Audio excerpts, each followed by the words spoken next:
मणिपुर इतने 1 साल से चल रहा है, कोई कुछ नहीं कह रहा है उसके ऊपर। मोदी चुप चुप पड़े हैं। अभी राजस्थान में मोदी जी ने इतना भड़काऊ भाषण दिया है, उसके ऊपर इलेक्शन कमीशन कुछ एक्शन नहीं ले रहा है क्योंकि यहाँ की जनता बहुत ज़्यादा अंधभक्त है। उनको बस ये दिखता है, सीधी बात उनको है कि मुसलमानों को भगाना है, हिंदू राष्ट्र बनाना है। इनको घंटा कुछ हिंदू राष्ट्र के बारे में नहीं पता। मोदी सरकार ने बस जय श्री राम को पॉलिटिकल नारा बना दिया आज के टाइम पे। अच्छा, आप ही के बेटे हैं? अच्छा, इधर आइए, आपसे भी पूछा चाहूंगी आपके 95% ईडी की रेट अपोजिशन के ऊपर हो रही है कि सारे प्रश्न ईडी के अंदर ही है, मतलब अपोजिशन के अंदर ही है। और अगर वो बीजेपी ज्वाइन कर ले तो सब साथ हो जाते हैं। युवा से भी बात कर लेती हूँ जो जिन्होंने बड़ी खुशी के साथ कहा कि मैं बताता हूँ। हाँ, बताइए क्या काम किया? हमारी जीडीपी 5वीं सबसे बड़ी जीडीपी है, पर मतलब हमारी इकोनॉमी सबसे बड़ी है, पर हमारी पर कैपिटा इनकम बांग्लादेश के साथ कम्पीट कर रही है। आम आदमी को तो फर्क ही नहीं पड़ रहा कितनी भी बड़ी इकोनॉमी हो जाए। और अभी हमारा मणिपुर इतने 1 साल से चल रहा है, कोई कुछ नहीं कह रहा है उसके ऊपर। मोदी चुप चुप पड़े हैं। अभी राजस्थान में मोदी जी ने इतना भड़काऊ भाषण दिया है, उसके ऊपर इलेक्शन कमीशन कुछ एक्शन नहीं ले रहा है, चुप बैठा है इलेक्शन कमीशन हमारा। और हमारी वर्ल्ड प्रेस फ्रीडम 161 पे पहुंच चुकी है, आज तक की सबसे लोएस्ट। इसके बारे में क्या है हमारी पूरी 161 पे पहुंच चुकी है हमारी वर्ल्ड प्रेस फ्रीडम। यूएन के इंडेक्स को हम और हमारी मीडिया कह देती है कि हम वो बायस्ड है। मतलब ये क्या चल रहा है यहाँ पे? सारे हमारे अब 95% ईडी की रेट अपोजिशन के ऊपर हो रही है कि सारे प्रश्न ईडी के अंदर ही है, मतलब अपोजिशन के अंदर ही है। और अगर वो बीजेपी ज्वाइन कर ले तो सब साथ हो जाते हैं। और इलेक्टोरल बॉन्ड्स के ऊपर बीजेपी बोले जा रही है कि पता चल रहा है भाई इलेक्टोरल बॉन्ड्स से छुपाने के लिए बने थे। 8,000 करोड़ से भी ज्यादा के इलेक्टोरल बॉन्ड बिक गए। और वो अन्ना को हिंदुत्व बोलती है, बस भड़काने भाषण देती रहती है।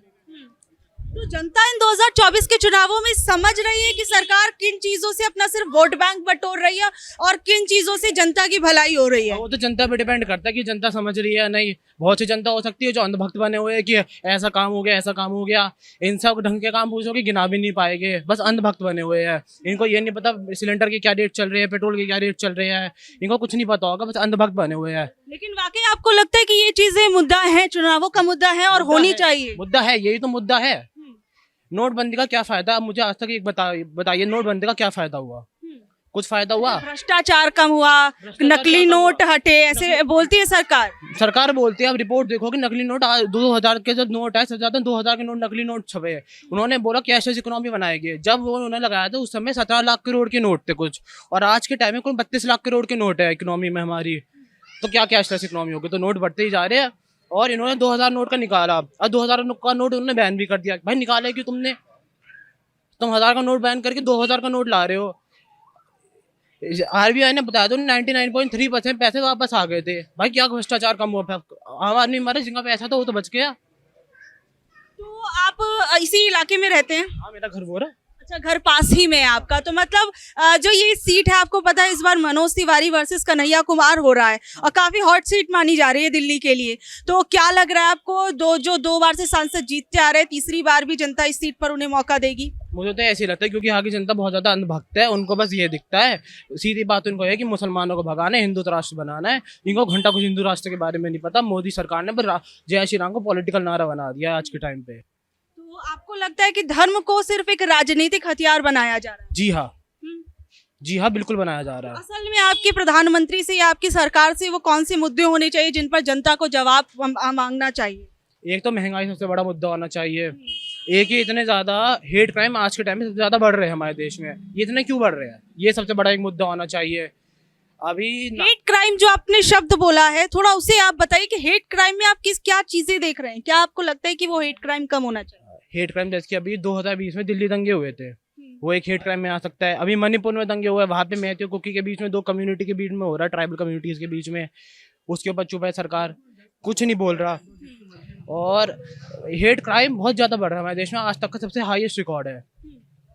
अच्छा, तो आपको लगता है कि हेट क्राइम बढ़ रहा है। और बाकी आप इस सीट पर आप क्या देख रहे हैं? जो कन्हैया कुमार के लिए बोला जा रहा है, एक नया चेहरा यहाँ के लिए है। वैसे तो जेएनयू से पढ़े हुए हैं, लेकिन उस नए चेहरे को यहाँ की जनता, इस इलाके की जनता या फिर इस सीट की जनता मौका देगी? आपको लग रहा है वोट परसेंटेज?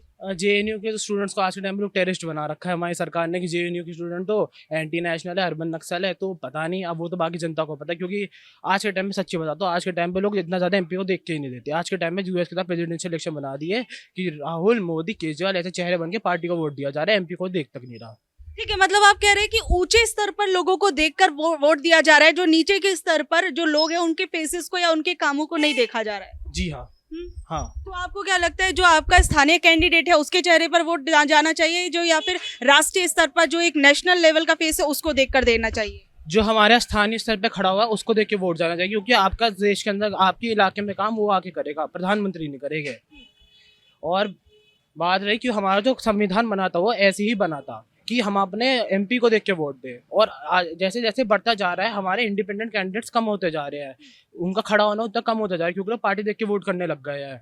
अच्छा, आप करते क्या है, मैं ये भी जानना चाहूंगी, आपका इंट्रोडक्शन नहीं हुआ, थोड़ा ये बताइए क्या नाम है, क्या करते हैं? जी, मेरा नाम मनन कंसल है, मैं अभी एक स्टूडेंट हूँ। किस चीज की पढ़ाई कर रहे हैं? मैं अभी अपने 12th के रिजल्ट का वेट कर रहा हूँ। अच्छा, आप 12वीं के स्टूडेंट, तो वोट देने लायक हुए हैं या नहीं हुए? मैं वोट देने लायक नहीं हुआ। अच्छा, वोट देने लायक भी नहीं हुए, लेकिन ये कह रहे कि देखो अब तैयार हो रहे हैं तो मैं ये चीजें सोच के दूंगा। अभी मतलब 18 साल के भी नहीं हुए पूरे। मैं अभी 18 साल का हुआ नहीं हूँ, मैं इस साल 18 का होगा अगस्त में। तो आप कहाँ से पढ़ते हैं? आप व्हाट्सएप यूनिवर्सिटी से पढ़ते हैं या फिर वाकई आप अखबार पढ़ते हैं या फिर न्यूज चैनल्स देखते हैं, क्या करते हैं? व्हाट्सएप यूनिवर्सिटी से अंधभक्त पढ़ते हैं, और हमारे व्हाट्सएप यूनिवर्सिटी सारी फेक न्यूज़ पढ़ते हैं। कौन पढ़ता है व्हाट्सएप यूनिवर्सिटी? आप कहाँ से पढ़ते हैं? हम अपने ऑनलाइन सोर्सेज से पढ़ते हैं, ऑनलाइन मीडिया से। अच्छा, सोशल मीडिया या फिर ब्रॉडकास्टिंग मीडिया, मतलब जो टीवी चैनल हो? ब्रॉडकास्टिंग मीडिया से क्या पढ़ना, वो तो मोदी जी की तारीफ करते रहते हैं बस। हम पढ़ते हैं द स्क्रोल से, न्यूज़ मिनट से, द वायर से, ऐसे online online online news platform जो अभी अनबायस्ड है। अच्छा, जो अनबायस्ड है उनको देखते हैं। तो देखिए, अभी ये वोट देने लायक भी नहीं है, मैं अपने और बुजुर्गों के पास चलती हूँ, इनसे जानते हैं कि इन्होंने क्या कहा है। अच्छा, आप ही के बेटे हैं? अच्छा, इधर आइए, आपसे भी पूछा चाहूंगी आपके कोई नहीं, इधर आ जाइए। आपके बेटे ने इतना बहुत सारी चीजों पे, बहुत मुद्दों पर बोला, आपको क्या लगता है, आप क्या सोच रहे हैं पिता हो के? देखो, ये क्या होता है कि मेरे को लगता है दोनों तरफ से ही है एक्चुअली। कहीं ना कहीं प्रोपेगेंडा था, वो है दोनों तरफ से चलाया जा रहा है। तो ठीक है, जो जिसके दिमाग में एक बार बैठ जाता है ना, तो हमेशा क्या होता है उसी को हम एक हिसाब से देखो रिमाइंड कर करके उसी को सुनते रहता है, धीरे धीरे परसेप्शन भी मिल जाता है। अच्छा, उन्होंने परसेप्शन के हिसाब से बोला या फिर आपको लगता है कि जो उन्होंने बोला उनमें से कुछ तो बात है कि जो माननी चाहिए? देखो, 100% गलत तो वो भी नहीं कह रहा है। तो आपको क्या सही लग रहा है, आपके हिसाब से क्या चीजें सही हैं इस बार के चुनावों पे, इस सीट पर क्या देख रहे हैं? देखो, मैं तो अपने लिए देखता हूँ, तो मैं तो अगर ये लोकसभा के चुनाव हैं तो मैं तो फिर कंट्री लेवल पे देखता हूँ, मैं मोदी को देखता हूँ। अच्छा, मतलब ये कह रहे हैं कि मैं मोदी जी को देखता हूँ, तो मतलब मैं कहूँ कि पिताजी की और बेटे की जो विचारधारा है वो एक ही घर में अलग अलग है। कभी कभी हमारी दोनों के बीच में आर्ग्यूमेंट भी होती है इस बात में। अच्छा, आर्ग्यूमेंट भी होती है। देखिए, बहुत अच्छी चीज है, संवाद होना चाहिए। अब भले ही वो गलत हो या फिर आप गलत हो, लेकिन संवाद बेहद जरूरी है। तो आप राष्ट्रीय स्तर पर मोदी जी को फेस देख रहे हैं, लेकिन यहाँ पर अपने इलाके के अंदर क्या देख रहे हैं? अब देखो, फिलहाल जब लोकसभा के इलेक्शन है तो मैं मोदी जी को देखूंगी। अच्छा, लोकसभा में मोदी जी को देख रहे हैं, ठीक है। मैं आपसे पूछना चाहूंगी, क्या नाम है आपका? गुलजारी लाल। गुलजारी लाल। अच्छा, गुलजारी लाल जी, आप इस सीट पर क्या देख रहे हैं और देश के स्तर पर क्या देख रहे हैं? सीट पे क्या देख रहे हैं, बीजेपी हो या कोई भी कैंडिडेट हो, जमीनी तौर पर कोई काम नहीं करते, सिर्फ नारेबाजी या यही करते हैं। पहले भी यही किया, आगे भी यही होगा, बस इतना कहूँगा मैं। बस इतना ही कहेंगे। लेकिन इस बार अगर आप इस सीट पर देखें तो अब तक 10 सालों में मनोज तिवारी ने आपके लिए क्या काम किया है? मैंने बोला ना, जमीनी तौर पे कुछ भी नहीं किया। कुछ भी नहीं किया है, लेकिन कुछ लोग जैसे अभी आप ही के पास में, कोई नहीं है, ठीक है, आप ही के आसपास में लोगों ने कहा कि हम मोदी जी के नाम पर, भले ही यहाँ का जो स्थानीय कैंडिडेट है उसने काम किया हो नहीं किया हो, लेकिन मोदी जी के चेहरे पर हम वोट देंगे। चेहरा नहीं दिखाई देता, मोदी के अलावा और कोई चेहरा दिखाई भी तो नहीं देता। हम राहुल को नहीं देख सकते, किसी को नहीं देख सकते, कौन सा चेहरा देखे, इसलिए मोदी निर्बल है। तो आपको लगता है विपक्ष में वो ताकत या वो उम्मीद हमें, आपको अभी दिख नहीं रही कि आप उनकी जगह उन्हें रिप्लेस कर? नहीं जी, विपक्ष में कोई ऐसा नेता नजर नहीं आ रहा। कोई नेता नजर नहीं आ रहा। अच्छा, जैसे विपक्ष को लेकर मोदी सरकार पर कई बार आरोप लग रहे हैं कि ईडी सीबीआई का इस्तेमाल देखो जब चाहे ये विपक्ष के नेताओं पर ही करती है, तो आपको क्या लगता है, सही करती है या फिर सिर्फ राजनीति के चलते विपक्षी नेताओं को जेल में डाला जाता है? सरकार आई वो हमेशा ईडी का, सीबीआई का इस्तेमाल हमेशा ही करती आई, ये भी करती है। तो मतलब अपने अपने समय पे सबने इस्तेमाल किया है। पहले भी किया है। 1975 में इमरजेंसी लागू हुई है तो सब कोई करते हैं, अब ये भी करते हैं, तो कोई बुरी बात नहीं है। अच्छा, बुरी बात नहीं है, सबने किया है तो कोई ये भी कर रहे हैं तो ठीक है। अच्छा, आपकी उम्र भी हो चुकी है, आपने भी कई लोग सत्ताओं को आते जाते देखा होगा, कई बड़े बड़े प्रधानमंत्री देखे होंगे। तो इन 10 सालों को और पिछले या तो आज़ादी के बाद की कई सालों को आप किस तरीके से देखते हैं? इंदिरा गांधी के टाइम पे मतलब ठीक था उसका, इंदिरा गांधी ठीक रही। अब मोदी का भी काम भी ठीक है। अब दोनों को ही ठीक कह रहे हैं, लेकिन इस सरकार पर कई आरोप लगते हैं चंदे को लेकर, चंदा की इन्होंने ऐसी ऐसी कंपनीज को चंदा, इनसे चंदा लिया और उनको फायदा पहुंचाया। जो भी सीट पे होता है या जो राज करता है उसके ऊपर आरोप तो हमेशा लगते हैं, सही भी लगते हैं गलत भी लगते हैं। किस पे नहीं लगे, सब पे लगे हैं। ठीक है, तो अब आप क्या सर सोच रहे हैं, आपको इस सीट पर क्या लग रहा है, कन्हैया वर्सेस मनोज तिवारी को आप किस तरीके से देख रहे हैं? देखिए, मोदी जी ने अभी तक जितने वादे करे हैं अपने 2014 से लेके आज तक उनका कोई वादा पूरा नहीं हुआ। उन्होंने शुरू में आया था कि हम 2 करोड़ बच्चों को हर साल नौकरी देंगे, आज 10 साल हो गए 20 करोड़ कहीं नहीं है। दूसरी बात, महंगाई चरम सीमा पर है, आप भी देख रहे हैं, सारे देख रहे हैं। नोटबंदी के अंदर लोगों ने जो है कितनी परेशानी उठाई, जनता को सबको पता है। और मोदी जी जो कह रहे हैं कि ये मंगलसूत्र, कांग्रेस मंगलसूत्र उतार लेगी, मैं समझता हूँ ये मंगलसूत्र कांग्रेस बीजेपी ने उतारा है। कैसे उतारा है मैं बताता हूँ आपको। उसमें जब नोटबंदी हुई तो लोग बेकार हो गए, सब कारखाने वाले मजदूर सारे बेकार हो गए। उन्होंने पहले तो अपना जो है जेवर बेचा, उसके बाद वो जो है अपना उन्होंने मंगलसूत्र को बेचा। ये मंगलसूत्र जो बेचने की बात कर रहे हैं, ये मोदी जी ने मंगलसूत्र बिकवाए। तो मतलब ये कांग्रेस पर जो आरोप लगाए जा रहे हैं, आपको लगता है सही नहीं है? मोदी जी के राज में महिलाओं के मंगलसूत्र बेच गए? हाँ, बिल्कुल बेचे गए हैं। जो मोदी जी कह रहे हैं बेचे गए हैं मंगलसूत्र, आप कोई बता दो कि 70 साल में अगर किसी का एक भी मंगलसूत्र बेचा है और किसी ने बेचा हो तो बता दो। सारे जो मंगलसूत्र बिके हैं वो नोटबंदी में बिके हैं।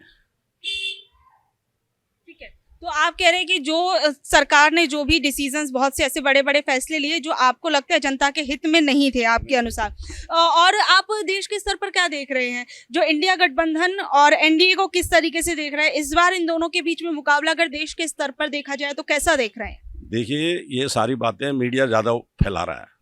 सच्चाई तो यह है कि मीडिया बार बार उसको दिखा रहा है।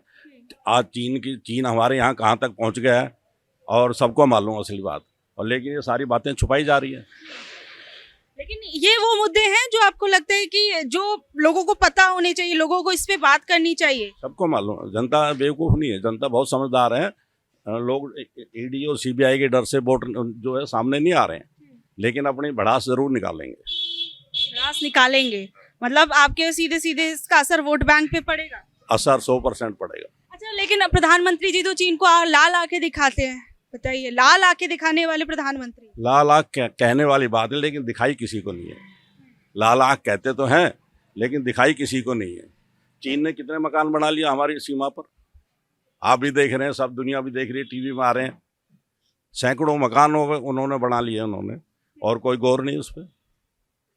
इलेक्ट्रल बॉन्ड का मामला है, पैसा सब लेते हैं, इसमें कोई दो राय नहीं, हर पार्टी चंदा लेती है, लेकिन चंदे के नाम से धंधा जो है वो गलत है। आपको भी पता है, सबको पता है, पब्लिक को भी पता है।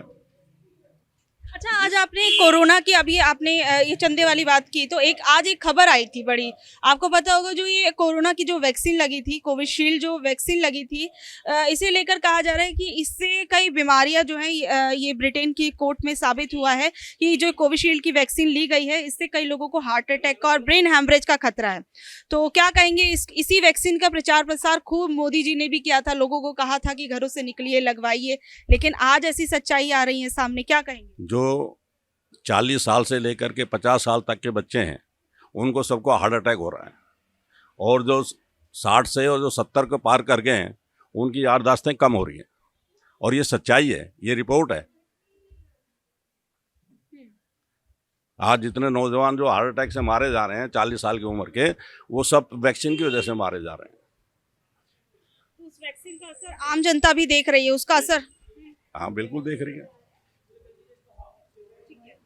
तो आपको क्या लगता है कि जैसे अभी अगर हम इस सीट पर आ जाएं, इस सीट की अगर बात करें, तो कन्हैया कुमार और मनोज तिवारी के मुकाबले को आप कैसे देख रहे हैं? क्योंकि एक नया चेहरा, या फिर कहा जाए वो दोनों ही पूर्वांचली चेहरे माने जाते हैं, और इस नॉर्थ ईस्ट की दिल्ली की जो सीट है, इसमें काफ़ी पूर्वांचली लोगों का भी रहते हैं, तो उनका एक बड़ा वोट बैंक इस सीट पर देखा जाए तो है। तो उन दोनों के मुकाबले को आप कैसे देख रहे हैं? दोनों एक दूसरे को कैसे बीट करेंगे? देखिए, मनोज तिवारी जी ने काम तो कोई करा नहीं है, और जो नया आ रहा है उसको देखने की कोशिश करेंगे। हर आदमी सोचता है, हमने पहले मनोज तिवारी जी आए थे 2014 में, तो उनको पब्लिक ने यही देखा था, चलो इनको मौका दो। अब कन्हैया कुमार को मौका देंगे लोग कह रहे हैं। कन्हैया कुमार को मौका देंगे, लेकिन कुछ लोग कह रहे हैं कि देखिए मनोज तिवारी तो मोदी जी के चेहरे पर उनको वोट मिल ही जाएंगे। जैसे आप लोगों के आसपास भी कई लोगों को आपने सुना होगा। नहीं, यहाँ तो नहीं, मैंने सुना है, लेकिन काम तो मनोज तिवारी जी ने करना है, मोदी जी ने थोड़ी करना है। मोदी जी तो हाई लेवल के काम करते हैं अपने।